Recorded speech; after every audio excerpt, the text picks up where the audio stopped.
estaríamos em um evento, estaríamos em debates, estaríamos fazendo semanas do meio ambiente nas nossas organizações, envolvendo nossos empregados, nossos colegas, a comunidade, as escolas, e hoje a gente está aqui nesse novo normal, né? E esse novo normal ele nos traz muitas reflexões também em relação à questão ambiental. Eu vejo que cada vez mais a sociedade, a partir dessa pandemia que nós estamos vivendo, ela passou a entender muito mais que os efeitos são coletivos, as ações individuais geram efeitos coletivos, eu acho que é muito importante. Isso tem um efeito na temática ambiental muito grande. Vamos pegar um caso, um exemplo, mudanças climáticas, né? Eu sei que a minha emissão de gases de efeito estufa do meu carro vai estar causando impacto em todo o planeta, né? Então, esse senso do responsabilidade individual, do efeito coletivo, eu entendo que vai mudar e está mudando com essa pandemia. Outra percepção de mudança da sociedade que está trazendo agora no indivíduo, né, na categoria do indivíduo, né, é a questão das necessidades, né? Eu acho que nós estamos muito mais reflexivos em relação às nossas necessidades. O que nós precisamos? Nós precisamos de tudo mesmo? Nós precisamos de comprar tudo mesmo? Então, essa mudança no comportamento, eu acho que isso está trazendo de uma forma muito forte. Então, no indivíduo essa mudança está mexendo com o indivíduo e mexe com a sociedade como um todo, sem dúvida, e mexe com as empresas. Obviamente, no primeiro momento, a gente está discutindo os problemas da saúde, os efeitos da saúde, os efeitos financeiros das mudanças, desse novo momento que nós estamos vivendo, mas a questão ambiental eu acho que não é diferente. A questão da sustentabilidade, olhar para a empresa de uma forma e para o ambiente de uma forma, não só olhando questão ambiental, biótica, meio físico, mas também olhando a questão social, a questão da comunidade e a questão financeira, é uma mudança que a gente está vivendo. Então, nessas palavras iniciais, eu só queria deixar essa mensagem, né, essa reflexão nossa, como o momento atual está impactando e vai impactar o nosso futuro em termos de atuação, não só ambiental, mas como no triplo online, né, tanto no ambiental, mas quanto no social, quanto no econômico. Adiel, você gostaria de complementar sobre uma prática que tem sido, por exemplo, até refletida nesse momento, até na própria CEMIG ou outras práticas de outras corporações nessa perspectiva? Sim, sim. Essa questão, né, a nossa sociedade ela começou com uma preocupação grande em relação à questão ambiental, né? Isso foi crescendo e foi chegando ao tema social e ao tema econômico. Então, acho que faz muito mais sentido falarmos da sustentabilidade. E aí, quando pensando em CEMIG, pensando em grandes empresas e até chegando às pequenas empresas, né, essa temática de sustentabilidade, de práticas, ela tem uma pressão, até então, até antes da pandemia, né, uma pressão muito forte vindo de um lado da legislação, somente a legislação brasileira ambiental, trabalhista, ela é muito restritiva, então tinha essa pressão do atendimento da legislação, mas você tem uma mão invisível que é a mão do mercado, que é a mão do investidor. Então, o que a gente percebeu ao longo desses anos? Cada vez mais os investidores estão preocupados em relação ao comportamento e às práticas das empresas. Cada vez mais os investidores têm nos questionado sobre nossas práticas. E isso tem aumentado a pressão e a necessidade de atuação das empresas, dos cuidados das empresas em relação a certos temas. Mesmo que os temas não estejam hoje na legislação, né? Pegando mais uma vez as mudanças climáticas, né? Ou seja, hoje não temos obrigação legal, por exemplo, de fazer o inventário de gases de efeito estufa. Mas nós temos uma pressão muito grande de nossos investidores para que façamos esse inventário. Quando nessa linha, essa pressão ela chega às grandes empresas e essas grandes empresas, por estarem pressionadas, elas repassam essas demandas, elas colocam essas práticas e passam a exigir que essas práticas sejam adotadas pelos seus fornecedores. E aí nós estamos falando de pequenas e médias empresas. Então, pegando essa questão do mudanças climáticas, hoje a gente pede para vários fornecedores nossos que eles façam um inventário de gases de efeito estufa. Então, essa pressão que vem do investidor passa pela grande empresa e chega na pequena e média. Na questão social, da mesma forma. Na questão da ética, que é muito forte no Brasil, da mesma forma. Então, essa reação em cadeia cada vez mais chega na pequena empresa. E ela tem que estar apta a atender essas demandas. Esse que é o grande ponto, né? Então, as pequenas e médias empresas não tem que olhar somente para atender, fazer o básico, vou atender somente a legislação. Não, tem que ir além. Tem que ir além, porque se ela quer fornecer para uma grande empresa, a grande empresa vai exigir que ela vá além. Então, essa questão da sustentabilidade ela é muito global. Então, aí ela vai de ponta a ponta, das pequenas, as médias, as grandes investidoras. Então, só para complementar e dando esse exemplo, a gente debater um pouquinho mais esse tema. Certo. Fernanda, você consegue habilitar aí o seu microfone? Agora eu acho que vai funcionar tudo direitinho. Então segue aí com o debate, com as considerações iniciais aí do Adielton, e o Frederico Viana está aí nos aguardando também. Tá. Primeiro eu gostaria de pedir desculpas pelo convite, né? Se alguém quiser fazer alguma questão, a gente vai tentar conduzir aqui dentro da experiência do Adielton. Ele colocou muito bem essas questões do tripé, falou um pouquinho das mudanças climáticas. Hoje a gente tem a CEMIG sempre teve muitas práticas relacionadas a essas questões ambientais e de sustentabilidade, integrando qualidade e meio ambiente.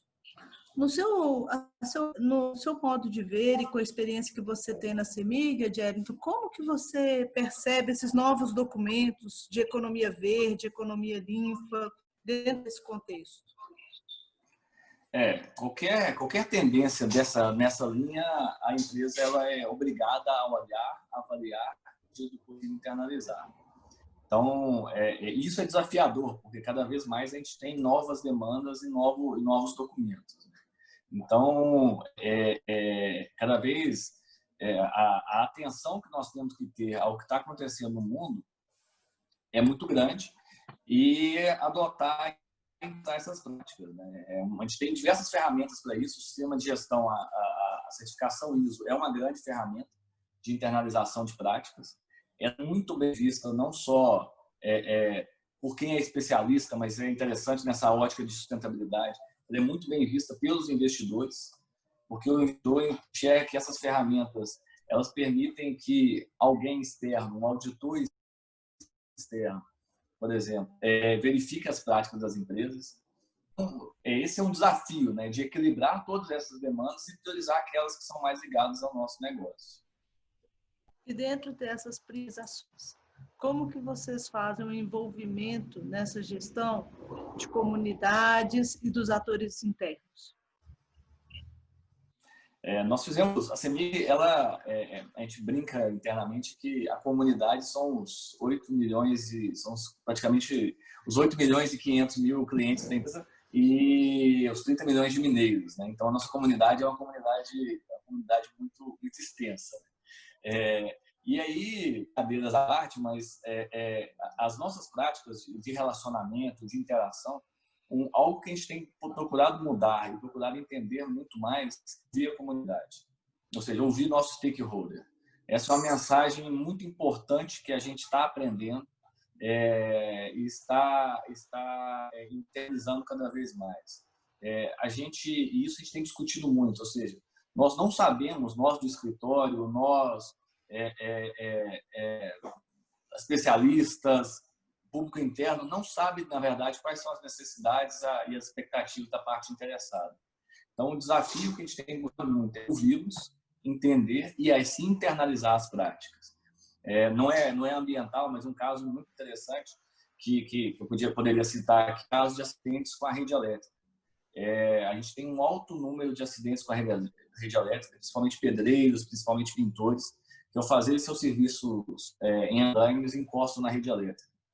E ano passado nós contratamos uma empresa para ouvi-los, ou seja, entender quais são as mensagens, quais são as dúvidas e realizamos uma série de ações focadas nessa pesquisa que nós fizemos com os pedreiros e pintores. E a gente teve muito sucesso nesse empreitado, com redução de mais de 30% dos acidentes. Então, isso ficou muito claro para nós, como lição aprendida, que qualquer tipo de ação nós temos que ouvir as partes interessadas. Bom, vamos perguntar também para o Frederico, né? Para que ele não fique fora da conversa, já que a CEMIG tem os seus milhões de clientes, né? E a gente tem uma percepção e um controle de gestão ambiental que é um pouco diferente da pequena empresa.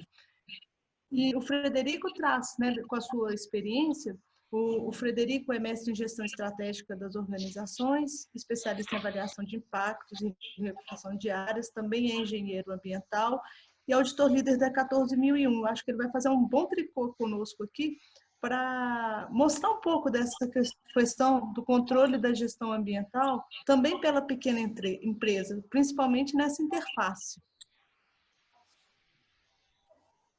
Estão me ouvindo direitinho ou não? Oi, Frederico. Boa tarde, estamos.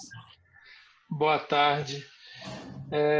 Bom, então, Fernando, primeiro queria agradecer pela oportunidade, né, para você, para o Rafael. É um prazer estar aqui junto com o Adielton. Sempre bom escutar o Adielton, ele sempre fala umas coisas muito legais, ele sempre traz uma abordagem muito bacana. De fato, a gente vive hoje tempos estranhos, né? Vamos dizer assim. Essa pandemia ela traz desafios diferentes para um setor que já sofria com certos desafios, né? A área ambiental já tinha desafios, já enfrentava desafios por si só, em relação ao aquecimento global e a tudo que a gente já vinha tratando. As metas ambientais já eram desafiadoras demais e agora elas ganham um novo cenário frente a essa pandemia, né? Eu sempre gosto de dar um passo atrás antes da gente falar sobre alguns assuntos, para a gente conseguir contextualizar, né? Assim, eu faço sempre uma leitura de que a sustentabilidade ela começou há muito tempo atrás, ela não começou com a gente, né? Ela não começou agora, ela começou lá atrás. Eu gosto de frisar assim que quando eu faço um paralelo, eu entendo que sustentabilidade, esse assunto começou lá em Thomas Malthus, quando ele dizia que a população precisava começar a restringir ali o seu desenvolvimento populacional, porque senão o planeta não ia dar conta, né? No meu entendimento, o Malthus ali ele consegue visualizar coisas que hoje são fundamentais para a gente, né? Capacidade de suporte do planeta, coisa que a gente está discutindo bastante agora. O Malthus percebeu isso lá em 1800. Ponto de não retorno, né? O Malthus identificava um ponto ali que depois que a população crescesse, a gente entrava no caos, né? Hoje a gente fala muito de ponto de não retorno, principalmente quando a gente fala de mudanças climáticas. Então, e o Malthus via a situação meio caótica, que é muito similar ao paralelo que a gente faz hoje. Hoje a gente vive uma situação um pouco caótica por conta da pandemia. O que eu acho importante é que os pequenos negócios e as grandes empresas, na verdade, eles precisam entender que a gente está fazendo uma transição na economia, né? Eu costumo dizer que é um caminho sem volta. Assim, não existe. Da mesma maneira que a gente fala que quando a gente sair da pandemia, a gente não vai voltar para o normal, a gente vai para um novo normal. A nossa economia não está. A gente não está experimentando uma economia nova, a gente está migrando para uma economia de baixo carbono, a gente está migrando para uma economia diferente. E talvez até a pandemia vai começar a potencializar certos aspectos, mas assim, a gente precisa entender que a coisa está mudando. E quanto antes a gente se adaptar a essa mudança, melhor vai ser para os nossos negócios, melhor vai ser para as pequenas ou para as grandes empresas. E aí eu sempre faço um paralelo também, o seguinte: a grande empresa, meu cunhado inclusive fez essa analogia outro dia, assim, a diferença da grande empresa para a pequena empresa, a grande empresa é como se ela fosse um grande navio, né, um transatlântico, assim, e a pequena empresa é uma lancha. Então, vamos considerar, a CEMIG é um grande navio, né, um navio imenso e tal. Se pega um mar pesado, uma coisa ali meio complicada, ela consegue resistir e depois fazer a correção de rota que ela precisa. Já a pequena empresa é uma lancha. Se ela não conseguir pegar rápido aquela mudança, o mar vai derrubar. Então, ela consegue fazer uma agilidade muito mais fácil, ela consegue migrar, ela consegue se adaptar de uma forma muito mais rápida. Mas se ela não se adaptar, ela não tem casco para segurar a porrada. Então, a gente precisa ter, os pequenos negócios precisam ter esse senso de urgência na cabeça. As relações econômicas, a sustentabilidade, ela traz uma mudança de paradigma. E para a pequena empresa, eu costumo dizer que não tem muito que ficar discutindo a mudança do paradigma, ela tem que fazer, ela tem que sim, ela tem que entrar e liderar o assunto e correr atrás e se adaptar, porque a grande empresa ela ainda vai ter um tempo para conseguir tomar aquela porrada, para poder fazer a correção de rota, para poder se ajustar. A pequena não, né? Fabrício, essa questão do impacto, né?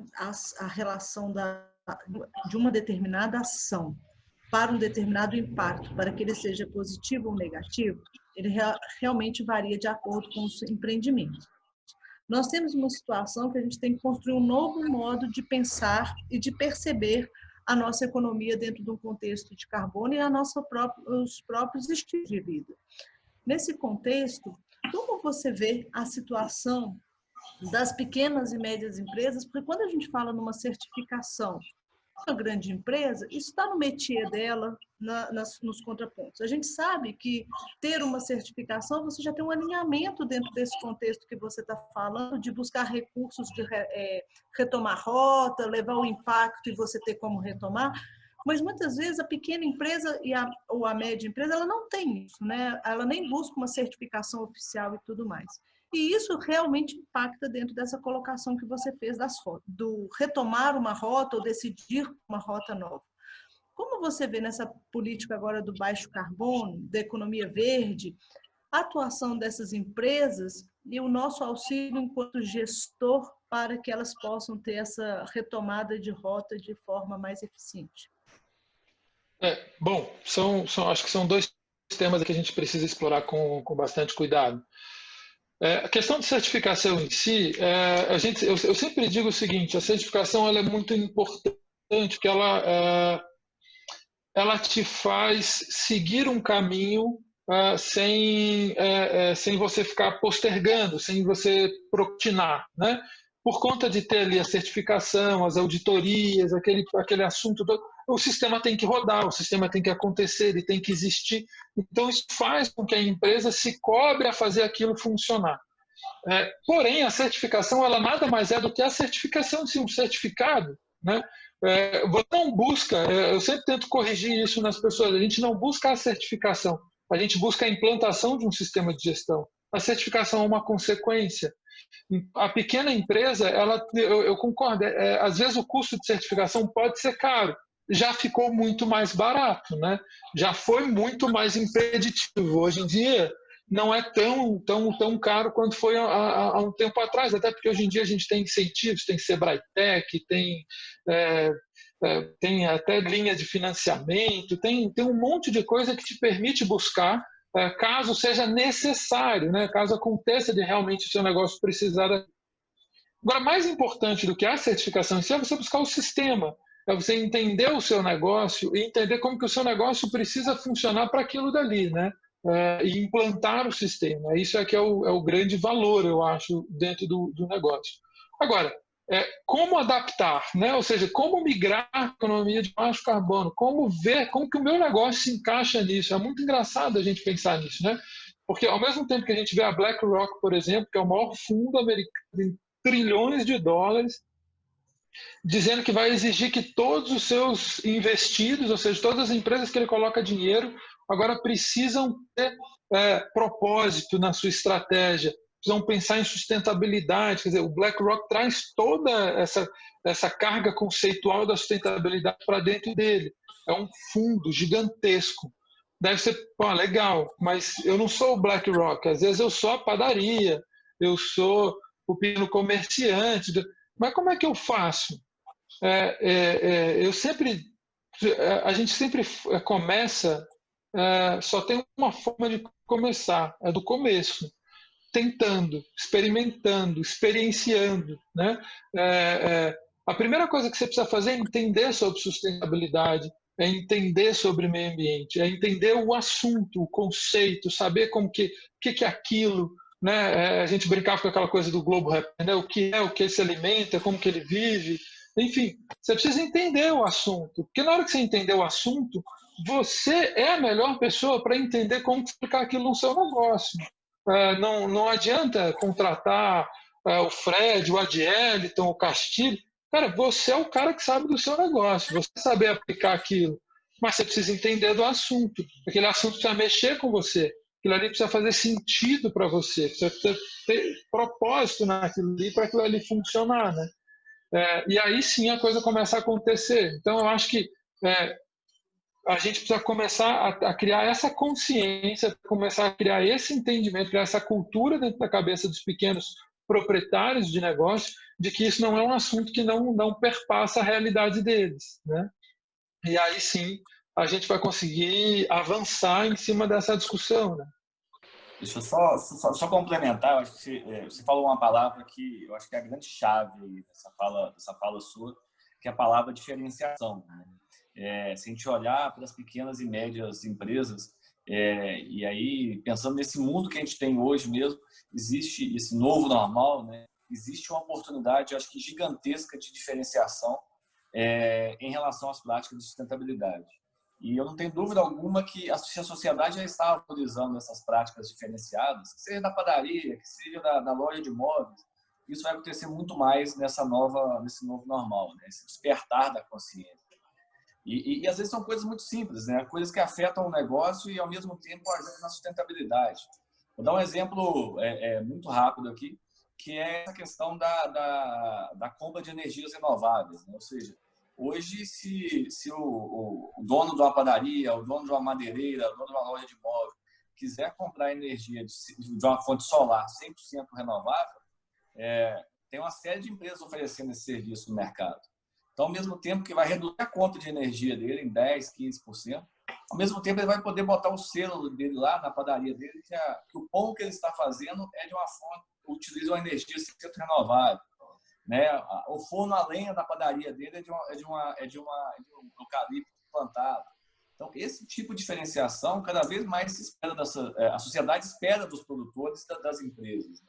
E há uma oportunidade muito grande que tem pouca gente enxergando essas diferenciações, essa oportunidade de diferenciação, né? E principalmente com o que a gente diz agora, essa coisa desse novo normal é muito interessante mesmo, né? Porque a pandemia fez com que as pessoas ficassem mais atentas, né? Assim, as pessoas agora estão mais alertas. A gente falava aquela coisa de consumir local, né? Há muito tempo atrás. Isso é um papo antigo. Isso não é da minha geração. Isso é bem antigo. Mas as pessoas não se atentavam muito para isso. Daí veio a pandemia. O que eu mais vi durante a pandemia até agora, assim, você acompanha no Twitter, né?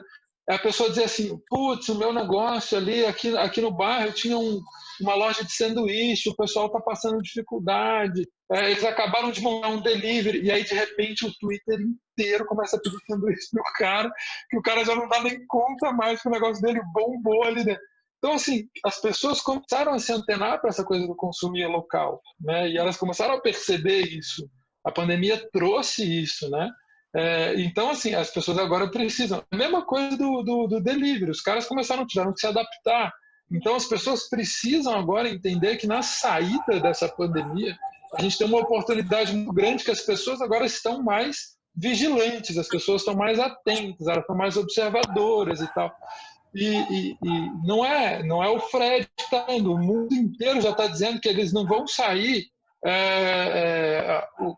As grandes empresas de investimento já estão dizendo que daqui para frente agora elas investem em negócios mais sustentáveis, porque elas estão vendo que está tudo relacionado. Assim, a gente precisa começar a olhar para o planeta de uma forma diferente. John Elton, que cunhou esse conceito do triple bottom line, né, ou seja, do tripé da sustentabilidade social, econômico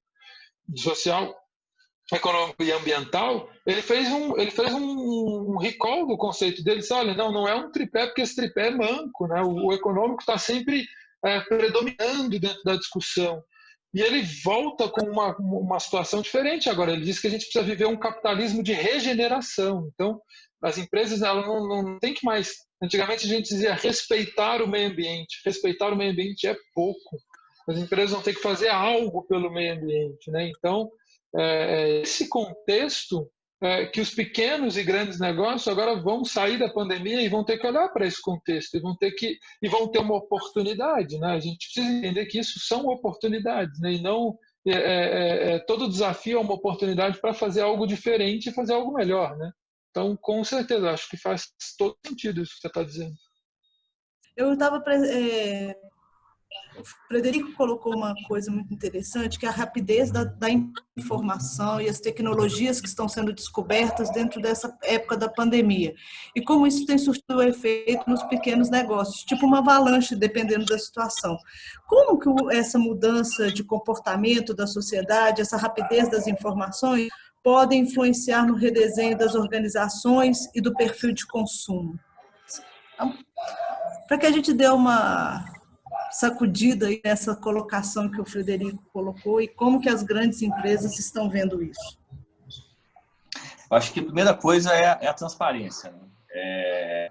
Essa era da tecnologia não permite que a gente não queira esconder qualquer coisa, porque muitas vezes a situação, antes da gente saber lá, a internet já está sabendo, já está divulgando, já viralizou. Então, uma questão muito óbvia de todas as grandes empresas, que não adianta tentar esconder nada que consegue, que vai mudar. Ou seja, todos vão saber e vão, então, ser transparente. Se houve algum erro, se fizemos alguma coisa de errado, ser transparente, comunicar, conversar, ouvir, isso é fundamental. E aí, um outro olhar, essa questão do novo padrão de consumo, né? E falando um pouco da CEMIG, né? Essa questão da eficiência energética, né? Ou seja, existem ações de redução de consumo que são óbvias e afetam a todos nós, independente do setor, independente se é pessoa física, se é pessoa jurídica. Uma delas é a eficiência energética. É uma série de medidas extremamente simples que nós podemos fazer, extremamente óbvias, tem um impacto financeiro muito relevante, seja para nós, na nossa casa, nesses últimos 2, 3 meses, quem acompanha aí, muitos clientes reclamaram da CEMIG em relação ao valor da conta de energia. Isso aí estava nas redes sociais, etc. E, na verdade, não mudou. O valor da tarifa continuou o mesmo, não teve alteração de bandeira, houve alteração do consumo, né? Então, nós temos que estar muito mais conscientes em relação ao nosso consumo. Esse é um grande ponto. Estou falando de eficiência energética, mas isso é aplicado a qualquer coisa. Ou seja, essa questão do evitar o desperdício, que é muito óbvio, né? Mas que, às vezes, devido aos custos, a gente não repara. E quando repara, vê que é muito grande. O que eu estou dizendo? Ou seja, as pessoas só passaram a reparar quanto que ela consome de energia, quanto que ela desperdiça de energia, a partir do momento que vem uma conta muito elevada.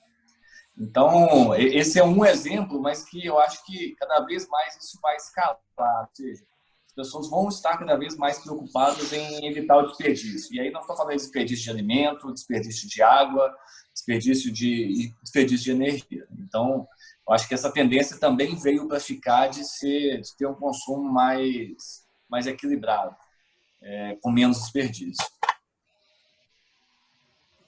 Vocês acham que nesse contexto, Adélito, que você está colocando, a pandemia e essa situação toda que nós estamos, já que estamos comemorando um dia de meio ambiente, existe um vínculo, né, entre a questão da disseminação do coronavírus com as condições sociais de hoje?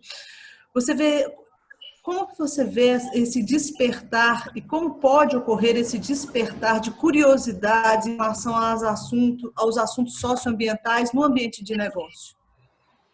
Porque é uma mola, né? Nós começamos a prestar atenção em tudo que antes assim estava batido, né? Então agora passou a ser uma grande realidade. Eu acho que essa mudança ela tende a ser muito positiva, né?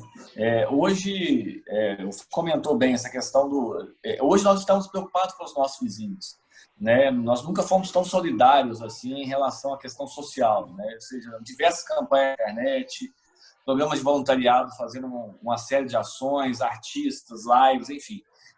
Ou seja, existe um despertar muito forte da cidadania nesse momento. A minha leitura é essa. E esse despertar da cidadania, eu acho que mais cedo ou mais tarde vai chegar na área ambiental. Ou seja, né, quando eu falo na área ambiental de verdade, em relação à reconstrução de hábitat, recuperação de nascentes, recuperação de mata ciliar, enfim. Toda essa área de recuperação ambiental, isso vai chegar. vai chegar quando a gente começar a perceber essa mudança de forma muito mais forte. Aqui em Belo Horizonte, a gente teve isso, esse ano, esse janeiro foi extremamente chuvoso. E aí a gente conversando, seja com o motorista Uber, seja com o cabeleireiro, com as pessoas, e as pessoas elas perceberam e começam a falar, esse negócio de mudança climática deve ser verdade mesmo. Então, essa percepção da realidade, eu acho que tem aumentado a cada dia. Isso já veio de janeiro com as chuvas aqui em Minas, muito mais forte agora. Então, eu acho que mais cedo ou mais tarde vai ter um grande... o racismo, no caso, o racismo nos Estados Unidos que está ocorrendo agora, eu acho que a sociedade está mudando e vai cada vez mais se mobilizar por grandes causas. E eu acho que a causa ambiental vai ser a próxima. Eu acho que eu gostaria de complementar a fala da Adjeliton pensando em dois aspectos que eu acho interessantes. Fazendo uma análise rápida, tá? Assim, sem entrar a fundo dentro de detalhes e tal, mas se a gente olhar a origem provável da disseminação do coronavírus, ela vem do consumo de animais silvestres na China, né? E interface com animais silvestres na China, que é muito forte.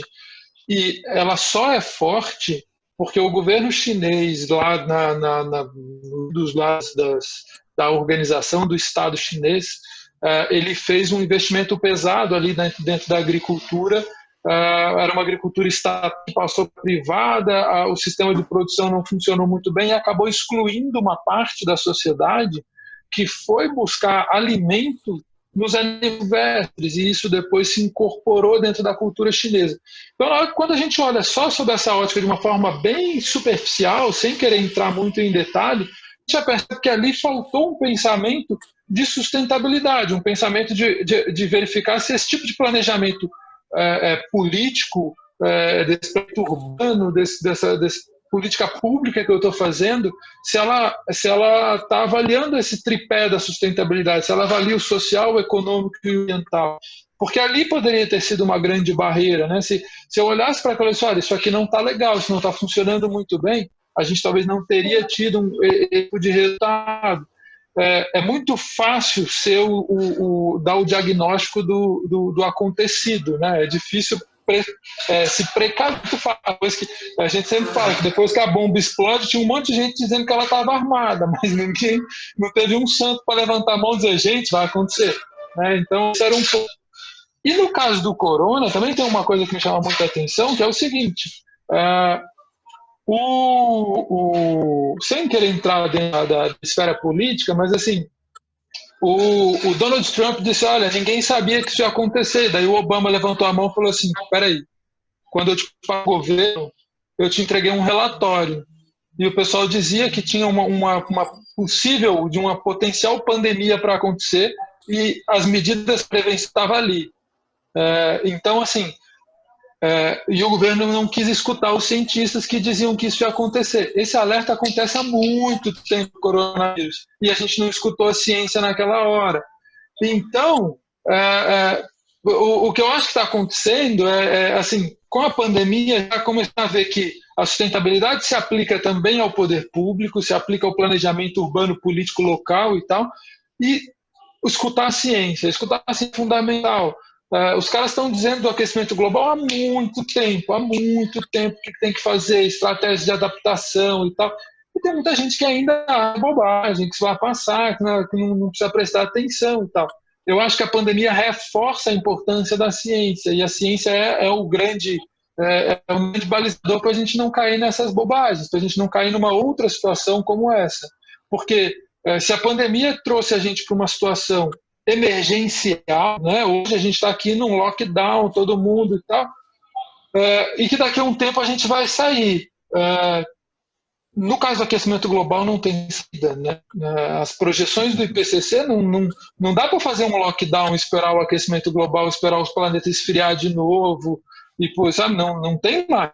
Então, assim, a pandemia é leve quando comparada com o que a gente está vendo que pode acontecer com o aquecimento global. Então, se a gente não se ligar nessas medidas, se a gente não se preparar para isso, a pandemia a gente vai lembrar e falar assim, bom era na pandemia, que era mais tranquilo.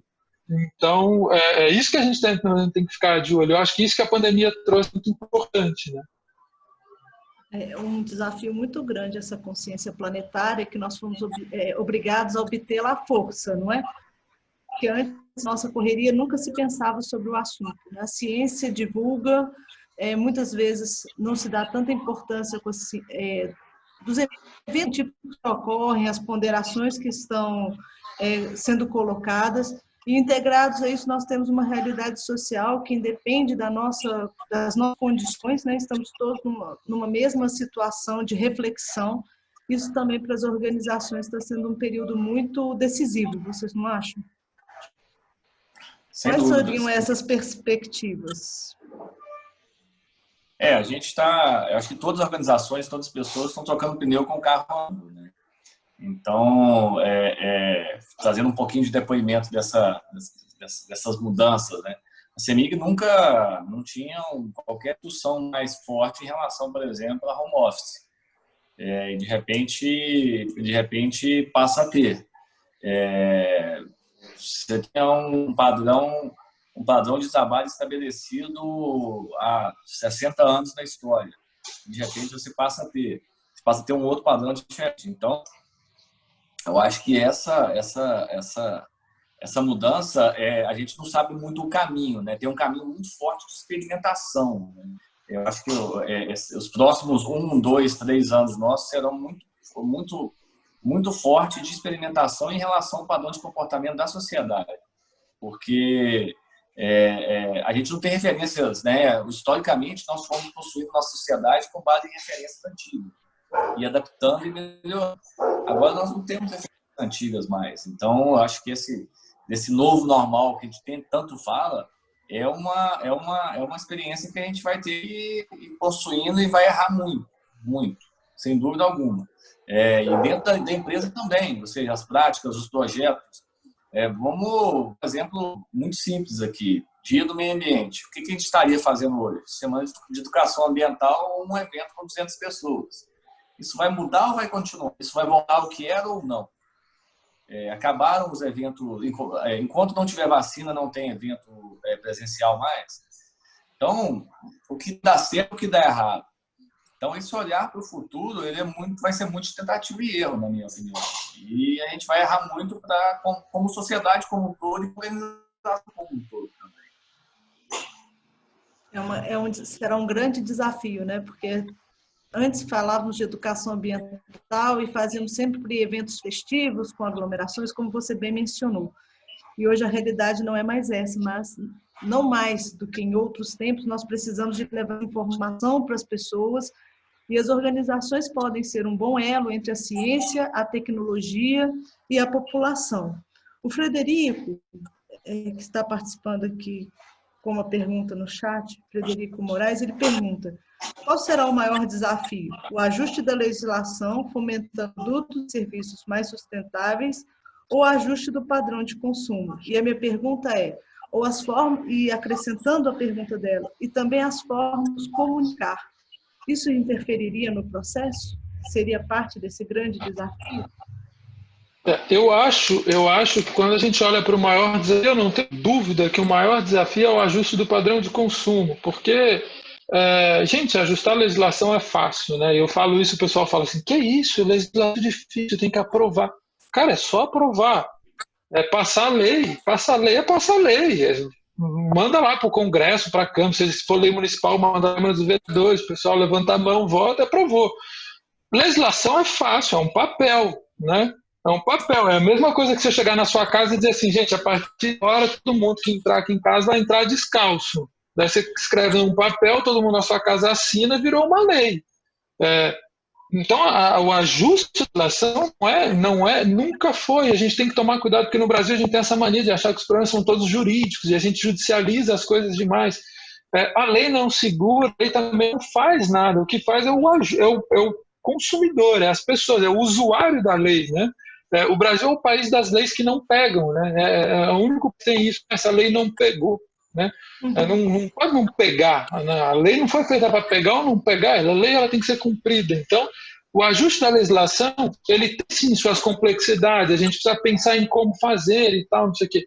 Mas eu ainda acho que a lei, ela sempre vai vir posterior, assim. é difícil, apesar de muita gente defender de que a lei tem que vir trazendo o comportamento da sociedade, eu acho que isso é difícil, e aí acaba tendo essa coisa da lei não pegar, sabe?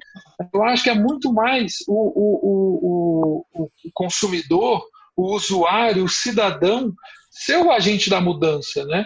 E ela vai ter que vir a reboque, ela vai ter que acompanhar o comportamento da sociedade, e não o contrário, porque na vida foi assim, né? Assim, a gente não esperou, não se esperou as coisas acontecerem para mudar. O próprio movimento que está acontecendo agora nos Estados Unidos contra o racismo e tal, os Estados Unidos viviam um apartheid, né? Locais para negros, locais para brancos. Isso não foi uma lei que virou e falou assim, agora pode todo mundo. Foi o cidadão que começaram a dizer, não, isso aqui não está bom e tal, e até a lei se ajustar, né? O que a gente precisa fazer, o maior desafio nosso, é ajustar sim o nosso padrão de consumo. E a gente só ajusta o nosso padrão de consumo ajustando o nosso padrão de consciência, né? Eu sempre brinco que quando a gente começa a falar de consciência, fica parecendo que a gente é meio alternativo, né? Meio riponga, assim, precisamos pensar na consciência global. É pensar no seu... É você agir da forma que você acha que tem que fazer para ser o agente da mudança, ou seja, nas mínimas coisas. Então, assim, a gente começa a ser um consumidor mais exigente, as marcas vão ter que ser mais exigentes no que elas fazem. Se elas vão ter que ser mais exigentes no que elas fazem, elas vão mais para os fornecedores dela. E assim a gente vai mudando toda a cadeia, né? Então, assim, a gente transforma toda a cadeia. A cadeia produtiva, tudo que está envolvido na produção do sistema capitalista, ele depende de uma pessoa só, fundamental, que é o consumidor. Então, o consumidor ele tem um poder imenso e ele não sabe que ele tem esse poder, ele não usa esse poder da forma que ele deveria, né? Então, esse que para mim é o grande desafio, é a gente entender que o consumidor entender que ele tem esse poder e ele começar a ser esse agente de mudança. Isso já está acontecendo. Hoje em dia, as marcas estão questionadas a se posicionar, né? Antigamente as empresas poderiam ficar em cima do muro, e aí tinha aquela postura meio do tipo, eu não me posiciono, eu fico ali. Hoje em dia isso não acontece mais, né? Hoje em dia o pessoal, as marcas, inclusive, têm um desafio imenso para elas, porque elas têm que se posicionar sobre racismo, elas se posicionar sobre o movimento LGBT, elas precisam se posicionar sobre sustentabilidade, elas precisam se posicionar sobre economia compartilhada, sobre inclusão digital. Os caras precisam se posicionar sobre tudo, né? Por quê? Porque a pessoa jurídica ela é uma pessoa para a sociedade, e a sociedade olha para ela e fala, cara, você precisa ter um propósito, você precisa fazer alguma coisa, você precisa falar, você precisa se mexer e tal. E quanto mais a sociedade exigir das empresas através do consumidor, aí sim a gente vai mudar e a legislação vai vir a reboque.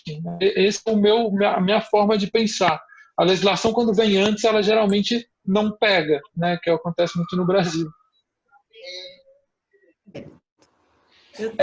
Só complementando, né? E nós temos um agente externo aí que é muito grande, que é a tecnologia, né? É a agilidade das redes sociais.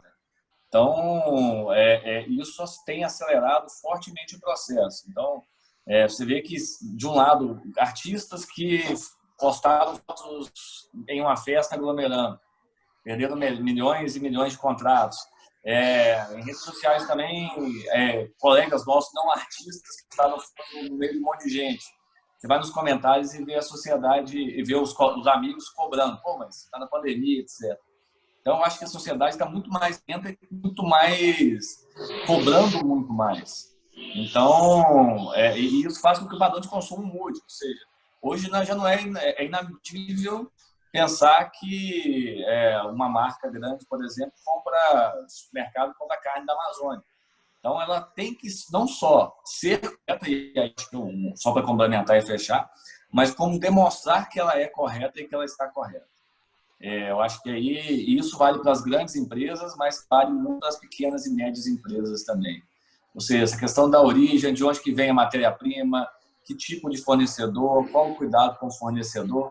Isso é fundamental. Isso é fundamental porque as redes sociais estão cada vez mais cobrando e cada vez mais ágeis em questionar, seja a pessoa jurídica, seja a pessoa física. Então, só para fechar, com certeza vem da sociedade a mudança no padrão de consumo, sem dúvida, sem dúvida. Bom, nossa proposta, vocês levantaram fatores muito interessantes, onde o ser humano nunca esteve tão presente em grandes decisões das organizações. Como empresas, sejam elas pequenas ou grandes empresas, estão se preparando para essa nova realidade?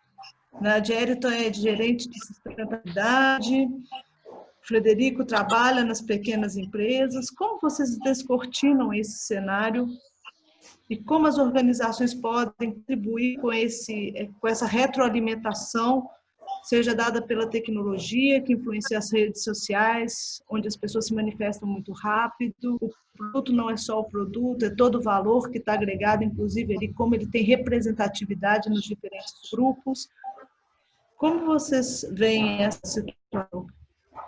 Como as empresas estariam se preparando para isso? Eu acho que a única forma é ouvindo. Ouvindo e tendo a consciência que nós não somos os donos da razão. Eu acho que não tem... Se fosse para resumir, seria isso. Ou seja, a sociedade ela é muito diversa, com visões muito diferentes.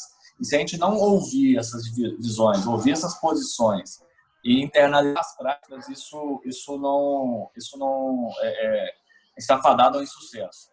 Lá na CEMIG, a gente criou agora, no início desse ano, um grupo de diversidade. Esse grupo de diversidade para discutir o tema diversidade mesmo na prática. E aí, dentro desse grupo, nós incluímos negros, LGBTs, deficientes visuais. E, por exemplo, as agências de atendimento nossa, como que elas estão preparadas para receber os deficientes visuais? Tem essa preparação?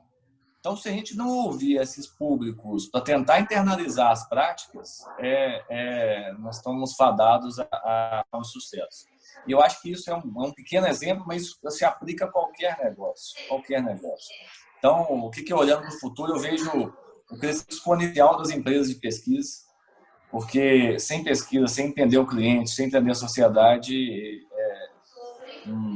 nós vamos fazer produtos que não serão aceitos no mercado, sem dúvida. E fazendo um paralelo, o Adélito trouxe um posicionamento legal bem voltado a grandes empresas, né? As grandes empresas estão sim fazendo essas experimentações, comitês de diversidade e inclusão estão talvez aparecendo mais, até funções corporativas associadas a esses assuntos, né? Então, tem empresas que estão criando diretorias de diversidade e inclusão, diretorias de sustentabilidade, enfim. As empresas, eu sempre costumo dizer que assim, a gente sempre se organiza do jeito que a gente sabe, né? A resposta corporativa para geralmente é essa forma, é criar um comitê, criar uma estrutura interna para dizer assim, peraí, deixa eu entender esse assunto, absorver esse assunto, ver como que os outros estão fazendo, e aí sim começar a me moldar para aquilo, né?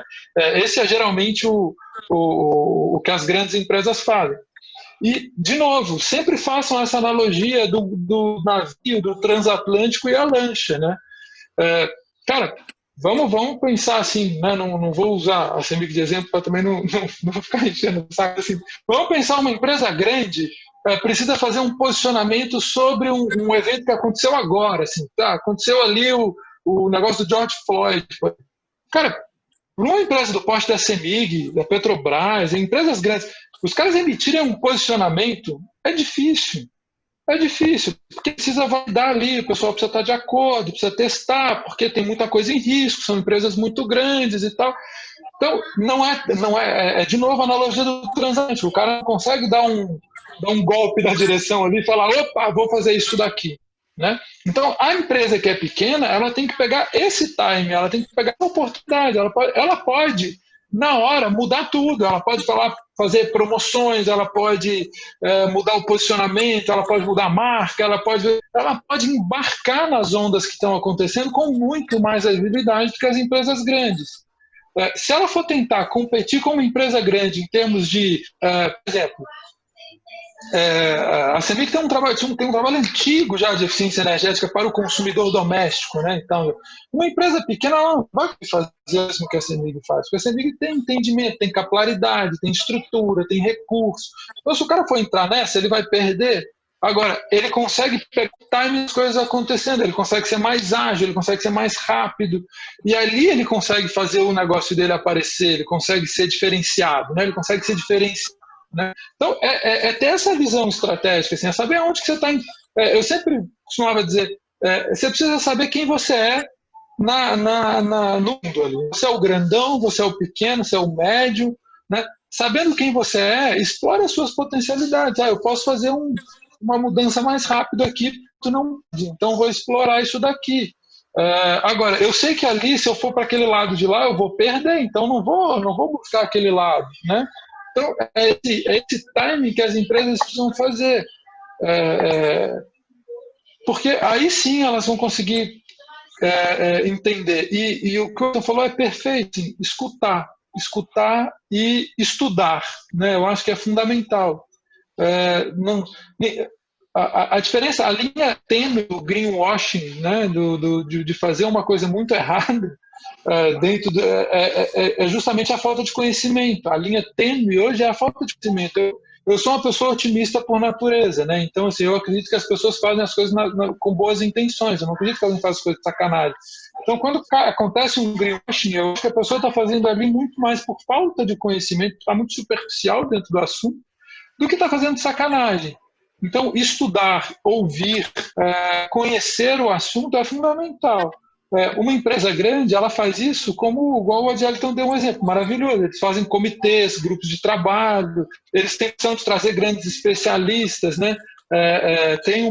A Unilever fez um painel internacional para discutir diversidade e inclusão que trouxe do mundo inteiro.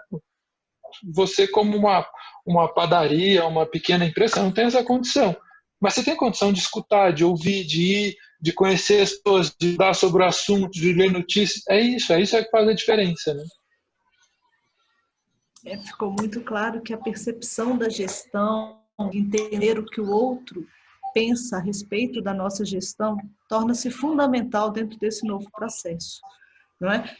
O novo padrão de como ter uma reflexão que nós tivemos tendo que ter conosco, né? Ao estar nas nossas casas com os nossos familiares ou nas nossas casas com as nossas organizações, porque a maioria está em teletrabalho, torna-se fundamental essas reflexões dentro de uma nova proposta de economia verde ou de economia limpa. Dentro dessa questão de tantos medos e tantas preocupações, nós podemos ver que as organizações, independente do porte, elas ficando antenadas com essa questão de qual vai ser a efetiva participação dessa população, que hoje se comunica muito facilmente pelas redes sociais. Dentro da nossa proposta, o Rafael está me sinalizando que nosso horário está encerrando, eu gostaria de saber, Frederico e Adélio, se vocês gostariam, dentro dessas reflexões que nós temos aqui nesse bate-papo, se vocês gostariam de fazer alguma outra colocação que nós não tivemos oportunidade, que a gente pudesse encerrar. Fred, pode começar aí. Tá. Bom, eu primeiro queria agradecer, né, a oportunidade. É um assunto que eu gosto muito de falar. Não é à toa que eu estudo bastante o assunto de sustentabilidade, meio ambiente, empresas, negócios e tal. Então, eu gosto bastante desse assunto. O que eu sempre deixo, o que a gente precisa entender é que eu sempre faço esse paralelo. A BlackRock é um fundo de trilhões de dólares e ele está preocupado com propósito e sustentabilidade. A Unilever, ela anunciou que até 2030 ela não vai ter na sua cadeia de negócios negócios que não tenham impacto resolvido, ou seja, aqueles negócios que têm impactos negativos, impactos ruins, que não tem uma cadeia de sustentabilidade resolvida, eles vão ser descontinuados, né? A Natura, ela comprou a Avon, que é uma empresa muito maior do que ela, por conta de ter uma estrutura voltada para a sustentabilidade que permitiu que a Natura conseguisse navegar por águas muito melhores do que a Avon maior do que ela, e hoje é um dos grandes players de consumo no mundo. Então, assim, quando esses caras, né, se esses caras que têm muito recurso acesso a um conhecimento absurdo, e todo o que está acontecendo, toda a tendência do mundo que está acontecendo, se os caras estão indo para esse lado, é sinal de que esse lado é o lugar que a gente tem que ir, né? Eu sempre costumo dizer assim, a gente tem que tomar cuidado com a nossa arrogância, porque se esses caras todos acham que isso é o caminho a ser seguido, quem somos nós para achar que não é, né? A gente vai peitar os caras dizendo, não, eu acho que vocês estão errados, eu acho que não é por aí. Então, assim, o caminho está direcionado, o caminho está apresentado. Se a gente não começar a se preparar para isso, a gente provavelmente vai se engolir, a gente vai ser... ninguém quer ser a blockbuster da vez, né? Ninguém quer ser a Kodak da vez, que fica para trás, que fica desatualizado, que fica por aí. E os pequenos negócios, eles sofrem muito mais do que os grandes negócios, porque os grandes negócios têm ativos, patrimônio, tem muita coisa que eles conseguem dar uma porrada muito forte, eles conseguem voltar a navegar. O pequeno negócio não. Então, assim, é fundamental se antenar sobre esses assuntos, porque no final do dia, o seu consumidor está pensando nisso, o seu cliente está pensando nisso. Então, a gente precisa, sim, olhar isso e dizer, cara, eu preciso criar o meu fator aqui, eu preciso me preparar o meu negócio para ir para lá, né? Porque senão não vão dar conta, né? E acho que é fundamental. Quando a gente fala muito sobre tentar trazer as pessoas para o senso de urgência, crescimento global e tal, a transição para uma economia de baixo carbono, para uma economia baseada em sustentabilidade, ela não é uma questão de se vai acontecer, é uma questão de quando. Da mesma maneira que o Brasil entrou atrasado na pandemia e a gente teve um saldo terrível, a gente vai ter a mesma situação na sustentabilidade. A gente está entrando atrasado na conversa, e a gente está perdendo protagonismo, a gente está perdendo um monte de coisa. Então, só que a diferença daqui para a pandemia é que na pandemia você não conseguia fazer muita coisa. Você pode respeitar o isolamento social, mas você sozinho não consegue fazer muita coisa. Na sustentabilidade, com o seu negócio, com a sua empresa, você consegue fazer muita coisa. A Natura é um exemplo, ela está ali competindo junto com os players globais em termos de sustentabilidade. Então, as empresas precisam fazer isso. Elas precisam entrar dentro do barco da sustentabilidade e saber que isso vai ser o novo normal, né? Então, é isso. Obrigada, Frederico. Adilton, por favor. Eu queria agradecer ao BQ, Fernando e Fred por esse debate, ao Rafael pelo convite. E queria acrescentar acho que um ponto que vai mudar e precisa ser mudado, né? Que é uma maior cooperação entre as empresas. Ou seja, as empresas precisam pensar mais de forma junto. Já o BQ é um canal para isso, né? Até é uma ferramenta disso. Mas essa questão da cooperação, eu acho que ela vai vir muito forte. Ou seja, contratar consultorias e mesmo dentro do setor, por que o bar de uma rua não pode se cooperar com o bar da mesma rua, três casas para o bar vizinho? Por que a loja de pneus não pode cooperar com a outra? Então, eu acho que essa questão da cooperação, ela vai vir mais forte e deve vir mais forte. Porque ninguém vai achar a solução sozinho. Ninguém vai achar a solução sem discutir com o outro, né? Sem ouvir o consumidor. Essa questão da cooperação, ela está vindo muito forte. Então, trazendo mais um caso, né? O Mercado Central, por exemplo, ela fechou um acordo com a CEMIG, com as 5 empresas de energia renovável da CEMIG, para abastecer 100% do Mercado Central com energia renovável. Obviamente, se a gente não tivesse fechado individualmente com cada cliente, seria muito mais caro para o cliente. O dono da bitaca A, restaurante B, lanchonete C. Então, eu acho que os setores devem pensar de forma conjunta. O setor elétrico tem essa característica de defender seus interesses de uma forma conjunta, organizada, e deixar de ver o bar vizinho como concorrente, o bar vizinho como só concorrente, que eu tenho que acabar com ele para eu ficar mais rico. Não, acho que esse senso de cooperação ele deve crescer muito, e tem que crescer muito para manter a resiliência do negócio, né? O Fred colocou bem, né? Cada pequeno negócio sozinho é uma lancha no mar, né? Mas eu acho que todas as 50 lanchas juntas acabam virando transatlânticos, né? Então, esse senso de cooperação e senso de união, principalmente dentro do setor, eu acho que é fundamental. Eu gostaria de finalizar dentro das reflexões que foram muito bem colocadas pelo Fabrício, pelo Frederico e pelo Adilton, foram ditas coisas muito importantes em relação às organizações.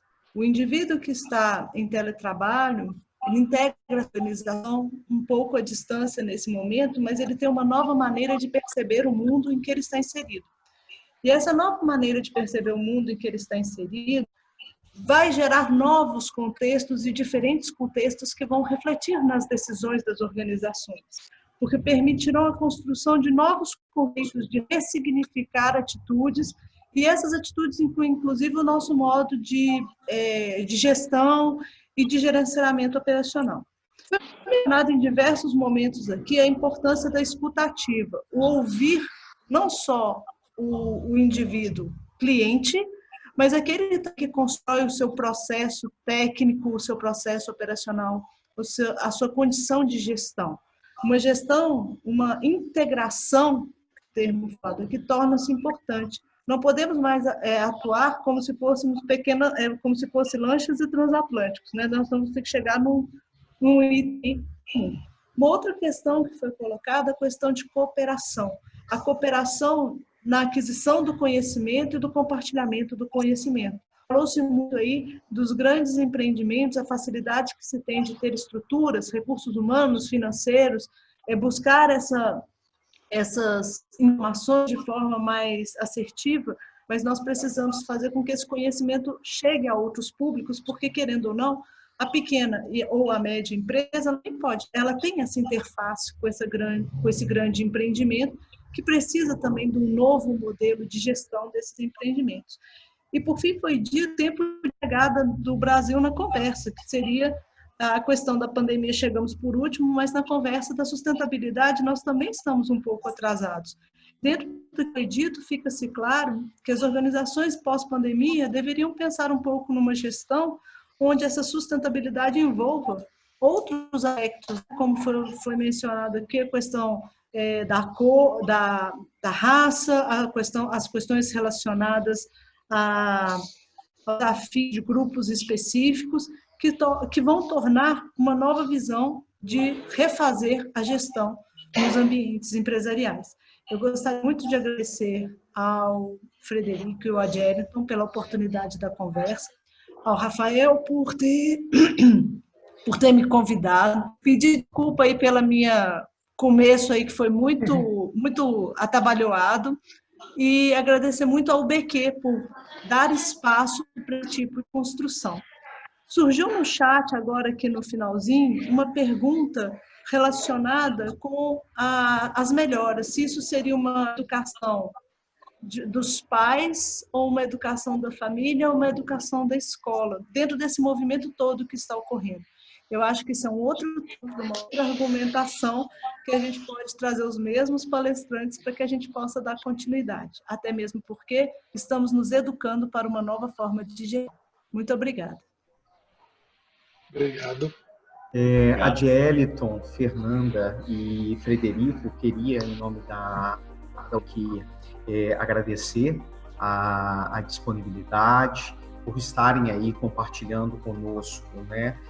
Tanto conhecimento, reflexões, num momento bastante oportuno, no qual a gente precisa ressignificar não só a palavra meio ambiente, mas o que é viver em sociedade e qual é o papel das organizações, das pessoas, do governo, enfim, né, todos os entes que compõem a nossa vida. Então, muito obrigado, foi muito engrandecedor. Celebramos, então, hoje, né, o Dia Mundial do Meio Ambiente, e vocês contribuíram de forma significativa com essas reflexões que nos trouxeram. Agradeço a presença de todo mundo em nome da diretoria executiva da UBQ, agradeço a equipe da UBQ, a Adjeliton, Fernando, Frederico, ratifico os meus agradecimentos e, por favor, sigam-nos, né, nas redes sociais e participem dos nossos eventos que têm sido aí rotineiramente publicados, e será um prazer recebê-los em outras oportunidades. Muito obrigado, pessoal, uma ótima tarde. Muito obrigada, boa tarde. Gente, boa tarde. Gente, tudo de bom.